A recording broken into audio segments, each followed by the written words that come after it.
શ્રી કૃષ્ણ બધાને. કેમ છો બધા? મજામાં ને? જો વાગી ગયા છે 8:10 બાકી છે અને આજે આપણે બનાવવાના છે બ્રેડ પકોડા. તો જો બ્રેડ પકોડા બનાવવા માટે હું આ ખીરું પલાળતી હતી તો મસાલામાં હળદર જ પતી ગઈ હતી. હળદર લાઈન રાખી છે કેટલા દિવસથી, પણ ભરવાનો ટાઈમ નહોતો. તો હવે હું ભરી લઉં છું. જ્યારે એમ થાય ને કે વસ્તુ પતી ગઈ એકદમ મસાલામાંથી, ત્યારે જ આપણાને એકદમ યાદ આવે કે આપણે આ વસ્તુ ભરવાની છે. ત્યારે એવો કંટાળો આવે ને કે કોને કંટાળો ના આવે કોને. અને આજે તો હતી રથયાત્રા, તો રથયાત્રાની બધાને શુભકામનાઓ. અને અમારે તો રજા નથી આજે, અને સ્કૂલોમાં રજા હતી, ઘણી જોબમાં રજા હતી, પણ અમારે નથી હોતી રજા. અને બીજી વાત કે અમારે ત્યાં વરસાદ બી નહીં પડે ને, તો દર રથયાત્રાએ થોડા છાંટા તો પડે ને વરસાદના. અમુક જગ્યાએ વરસાદ પડ્યો, પણ અમારા નિકોલમાં તો બિલકુલ વરસાદ નથી. તમારા ત્યાં પડ્યો કે નહીં વરસાદ? અને આજે આપણે બ્રેડ પકોડા બનાવવાના છે. તો જો મેં બટાકા બાફવા મૂકી દીધા છે અને હું ખીરું પલાળી લઉં છું. અને પછી મારે બનાવવાની છે ચટણી. તો ચલો, કેમ કે આજે ફરમાઈશ હતી બ્રેડ પકોડાની, તો આજે બનાવવાના છે. જો મેં છે ને ચટણી બનાવવા માટે શું વસ્તુ લીધી છે હું બતાવું તમને. મારા જો બટાકા બફાઈ ગયા છે, ખીરું પલાળી દીધું છે, અને હું બતાવું તમને. પહેલાં હું બેસી જાઉં, મને બહુ જ થાક લાગ્યો છે. તો હું બતાવું તમને મેં ચટણી માટે શું શું વસ્તુ લીધી છે. જો ધાણા લઈ લીધા છે, પુદીનો લીધો છે, લીલા મરચાં, આ લીંબુ, આદું અને ગાંઠિયા. હવે આની હું ચટણી બનાવીશ ને, એટલે આ ચટણી છે ને હું વઘારમાં મૂકીશ. એટલે આપણે બીજું કંઈ જ નાખવાનું થતું નથી, કેમ કે આમાં બધું જ આવી ગયું. લીલા ધાણા, પુદીનો, લીલા મરચાં, આદું, લીંબુ. હા સોરી, એક વસ્તુ તો ભૂલી જ ગઈ, લસણની 2-3 કળીઓ લેવાની છે. સોરી હા, લસણની 2-3 કળીઓ હું ફૂલી કાઢું. પછી બીજું કશું તામઝામ કરવાનું નથી, કેમ કે ડુંગળીવાળો મસાલો અમારા ઘરે કોઈ ખાતું નથી. આ જ ચટણી સેજ નાખીને એનાથી જ બટાકા વઘારી દેવાના છે, અને પછી એના જ બ્રેડ પકોડા બનાવવાના છે. અને હું તમને કહું, તમને એમ થતું હશે કે ચાર ઘરના ને ઘરના જ જોઈએ, સવારે આ કર્યું, સાંજે આ કર્યું, સાંજે આ બનાવ્યું, સવારે આ બનાવ્યું. પણ છે ને મને પણ ઘણી વાર એવું થાય કે અમે ક્યાંક જઈએ ને તો બી મને વિડીયો બનાવવાનું મન થાય, પણ મને છે ને કેવું છે તો મને બહુ શરમ આવે. બહાર એટલે પબ્લિકલી મને વિડીયો બનાવવાનું છે ને શરમ બહુ આવે. એક જે તો કોઈક જોશે તો શું કહેશે, શું કહેશે. એટલે મારા ખાલી ઘરના જ વિડીયો આવે છે. નકર હું ધારું ને તો જ્યાં જઉં ને, હું રોજ જોબ જાઉં છું, સવારે જાઉં છું, સાંજે આવું છું, બરાબર.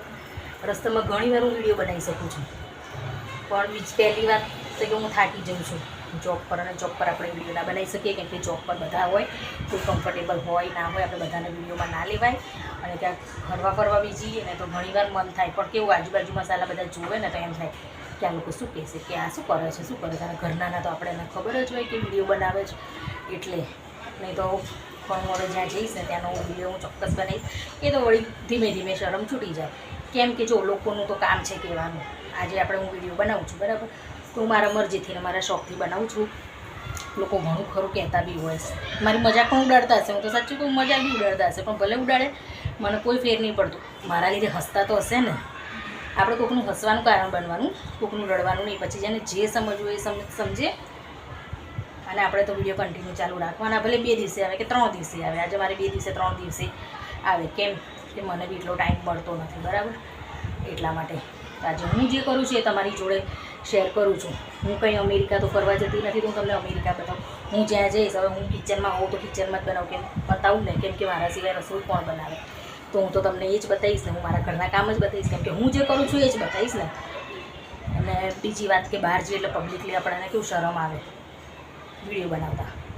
તો કંઈ નથી, ધીમે ધીમે એવી શરમ છૂટી જશે અને બધા વિડીયો તમારી જોડે શેર કરીશ, બરાબર. તો ચલો હવે આપણે બનાવવાની તૈયારી કરીએ. અને હું કેવી રીતે બનાવું છું હું તમને બતાવું. બધા બધી રીતે સારી રીતે બનાવતા જ હોય, પણ બધાનો ટેસ્ટ અલગ હોય, બધા અલગ અલગ રીતે બનાવતા હોય, બધા સરસ બી બનાવતા હોય આનાથી. પણ આપણે આપણા ઘરમાં જેવું ખાતા હોય એવું જ આપણે બતાવીએ. અમે જે રીતે બનાવતા હોય અને જે રીતે અમે ખાતા હોય એ જ હું તમને બતાવીશ. તો ચલો હવે આપણે બનાવીએ. તો જો હું નાખી દઉં છું આમાં પુદીનો નાખીને હું આમાં નાખી દઉં છું આ લીલા ધાણા, આ છે આદું લસણ, આ છે લીલા મરચાં. આ બધું નાખીને આ લીંબુ હું નીચોઈ દઈશ આની અંદર. એટલે લીંબુથી શું થાય, વિડીયો બનાવવાવાળું બી કોઈ નથી, પ્રિયાંશ બી મારો નીચે જતો રહ્યો છે. આ લીંબુ આમાં નાખીએ ને તો આનો છે ને કલર બહુ જ મસ્ત આવે. એકદમ લીલો લીલો છમ અને ઠંડુ પાણી એકદમ નાખીએ ને એટલે આનો કલર બહુ સરસ આવે ચટણીનો. ચલો હું તમને પીસીને બતાવું. અને જો આ ગાંઠિયા છે ને એ બી મેં નાખી દીધા છે આમાં. એટલે આનાથી શું થાય, મસ્ત જાડી ચટણી બનશે. અને છે ને આ ઠંડુ પાણી હું નાખું છું આમાં. ઠંડુ પાણી નાખીએ ને તો કલર સરસ રહે. તો ચલો હવે હું તમને પીસી નાખું, પછી હું ચટણી બતાવું. અને જો હું આમાં મીઠું નાખવાનું ભૂલી ગઈ હતી, તમે થોડું મીઠું નાખી દીધું છે ને થોડું પાણી નાખી દીધું છે. હવે હું ફરીથી પીસી લઉં છું, કેમ કે હજુ બરાબર પીસાયું નથી ને એટલે. અને જો આવ્યો છે ને મસ્ત ગ્રીન ગ્રીન કલર છે ને, લીંબુ નાખવાથી કેટલો મસ્ત કલર આવ્યો છે. જો હવે આ ચટણીથી આપણે બટેકા વઘારવાના છે આનાથી જ. જો બટાકાને છે ને હું આવી રીતે જ અંદર મેશ કરી નાખીશ. આવી રીતે જ મેં આમાં મસળી નાખ્યા છે. જુઓ બટાકા મસળીને પછી જ આપણે આ વઘારવાના છે. તો જો મેં છે ને તેલ મૂકી દીધું છે વઘાર માટે. અને જો બટાકા પણ મસળી લીધા છે. અને આ હિંગથી ને ચટણીથી અને આ મસાલાથી જ મારે વઘારવાનું છે. તો ચાલો આપણે વઘારીએ હવે. તો જુઓ પહેલાં તો હું આમાં છે ને થોડું જીરું નાખી દઉં. બટાકાની કોઈ બી વસ્તુ આપણે વઘારીએ ને, બટાકાનું શાક વઘારીએ કે ગમે તે વઘારીએ ને તો એમાં જીરું સારું જ લાગે. એટલે એમાં મેં હવે નાખી દીધું છે જીરું. અને પછી હું એમાં નાખી દઈશ, જો જીરું મારું સતળાઈ રહ્યું છે, સતળાઈ ગયું છે. પછી મેં એમાં નાખી દીધી હિંગ. હિંગ નાખીને હવે હું એમાં શું નાખું છું, જો હિંગ નાખી પછી આજે મેં ચટણી બનાવી હતી ને એ હું નાખી દઉં છું. એટલે જો ચટણીમાં છે ને બધો ટેસ્ટ આવી ગયો. ધાણા, લસણ, લીલા મરચાં, પુદીનો. જો આવી રીતના તમે વઘારી જોજો કોઈક દિવસ, બહુ જ મસ્ત ટેસ્ટ આવશે.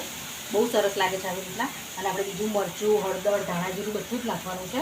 પહેલાં હું આને છે ને આને બરાબર સાંકળી લઉં, મિક્સ કરી લઉં. જો આને છે ને હું થોડીક વાર આમ શેકાવા દઈશ.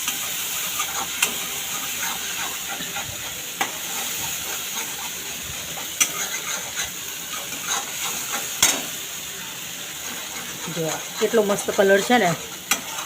આને છે ને બરાબર મસ્ત રીતે આને હું શેકી લઉં છું. મને છે ને ટ્રાયપોડ લગાવવાનો એટલો કંટાળો આવે છે ને. અને એક તો આમાં લાઇટ છે, જુઓ લાઇટ છે બે. હવે આને મારે લગાવી છે આ દિવાલે. હવે આ જ્યારે ટાઈમ મળશે ને ત્યારે મારા સસરા અહીંયા ઘડિયાળ છે ને ત્યાં, કેમ કે નીચે લગાવશે તો બહાર નીકળશે. તો મેં કીધું થોડી ઉપર લગાવજો, કેમ કે આ વિડીયોમાં છે ને અજવાળું નહીં પડતું બરાબર. કેમ કે આ બનાવ્યું છે ને તો આના લીધે છે ને નીચે અંધારું પડે છે, તો અજવાળું બરાબર આવતું નથી. આ લાઇટોના હિસાબે ફોક્સ પડે છે. અને ચલો વાતો કરતાં કરતાં મારી આ ચટણી પણ શેકાઈ ગઈ છે. હું એમાં નાખું છું હળદર. આ હળદર નાખી દીધી મેં. આ ધાણા જીરું પણ નાખી દીધું. અને લીલા મરચાં નાખ્યા છે વધારે, એટલે લાલ મરચું બહુ નથી નાખવાનું, આટલું સહેજ જ નાખવાનું છે. કેમ કે ચટણી હોય ને એટલે બહુ કંઈ નાખવાની જરૂર નથી. અને જો આવી રીતના ગ્રીન ચટણીથી વઘારીએ ને તો અંદરનો જે મસાલો હોય ને બટાકાનો એનો કલર બી સરસ લાગે છે. અને પછી ઉપરથી લીલા ધાણા પણ સુધારી નાખવાની કંઈ જરૂર નથી, કેમ કે અંદર આવી જ જાય ટેસ્ટ. અને હવે હું એમાં છે ને થોડુંક મીઠું નાખી દઉં. જો ચટણીમાં પણ નાખ્યું હતું એટલે બહુ નથી નાખ્યું. જો હવે આ ધાણા જીરું, મરચું, હળદર આ બધું શેકાઈને પછી હું બટાકા નાખી દઉં. બટાકા નાખી પછી હું તમને બતાવું, કેમ કે મને ફાવશે નહીં બટાકા નાખી. એક હાથે ફોન પકડ્યો છે, ટ્રાયપોડ લગાવવાનો કંટાળો આવે છે, કોણ લગાવે નહીં કીધું. એટલે મેં આવી રીતે જ આજે બનાવ્યો વિડીયો. તો ચલો હું બટાકા નાખીને ભાજી બનાવીને પછી હું તમને બતાવું. છે ને બ્રેડ પકોડા પણ કાપી લીધા છે. જુઓ આ ભરીને કાપી લીધા છે. તેલ ગરમ કરવા મૂકી દીધું છે. હવે આમાં છે ને મારે ચપટી સાજીના ફૂલ નાખવાના છે. અને છે ને આ તેલ છે ને ગરમ કરેલું એ નાખવું છે મારે થોડું. જો એટલે આનાથી છે ને થોડા ક્રન્ચી થશે. અને અમારા ઘરે છે ને બધાને આવા ક્રન્ચી બહુ ભાવે. સહેજ બી ક્રન્ચી ના થાય ને તો કે ક્રન્ચી કેમ ના થાય. એમ તો આમાં ચોખાનો લોટ નાખીએ ને તો બી થઈ જાય, પણ ચોખાનો લોટ પતી ગયો છે, કેમ કે ખીચું બનાવ્યું હતું ને હમણાં 2 દિવસ પહેલાં, તો ચોખાનો લોટ પતી ગયો હતો. હવે મારે તળી લેવાના છે. કોને કોને ભાવે છે, જેને ખાવા હોય આવી જાઓ બ્રેડ પકોડા. અને મારે આવો મસાલો એટલે બનાવવો પડે છે, કેમ કે મારે અહીંયા સહેજ બી મોઢામાં કશું આવું ના જોઈએ. આપણે ખીચું બનાવીએ ને તો એ કે ના મમ્મી લીલા મરચાં છે ને કે મિક્સરમાં પીસીને પછી નાખો કે અને એમાં શું ટેસ્ટ આવે પછી એટલે મારે છે ને એમાં પણ એવું કરવું પડે છે કેમ કે સહેજ અચકચરા હોય તો મરચાં તો બફાઈ જ જાય ને કેટલા મસ્ત લાગે અને આમાં બી મારે એવી રીતે પીસીને જ નાખવા પડે એટલે સરસ એટલે એમને સહેજ બી મોઢામાં ના આવે એટલે આમાં છે ને લીલા ધાણા હોય ને ઉપરથી તો બી કાઢીને ખાય લીલા ધાણા ના ખાય ડુંગળીવાળું ના ખાય શાક તો બિલકુલ ખાતો જ નથી દહીં ભાખરી જ ખાય શાક એને ભાવતા હોય ને એ જ શાક ખાય ને આપણે જો પરાણે બેસાડ્યો હોય ને તો જ શાક ખાય બાકી ખાય નહીં કોના છોકરા એવું કરે છે આમાં તો આટલો મોટો થયો ને બહારનું બધું ખાશે એને છે ને પનીરનું શાક ભીંડાનું બટાકાનું એવું બધું ખાય બાકી બીજું છે ને રસ્તા જોડે ચોપડીને ખાશે અને ઇડલી સંભાળતો અને રોજ આપો તો રોજ ખાય અને ચલો હવે મારે તેલ આવી ગયું છે હવે હું તળી લઉં છું અને જેને ખાવા હોય જેને ભાવતા હોય એ બ્રેડ પકોડા મારા અને ફાઇનલી મારા બ્રેડ પકોડા બની ગયા હતા અમે જમવા બેસી ગયા છે અને ટીવીનો અવાજ ચાલુ હતો એટલે મારે વોઇસ ઓવર કરવો પડ્યો વિડીયો ગમે તો લાઈક છે અને સબસ્ક્રાઈબ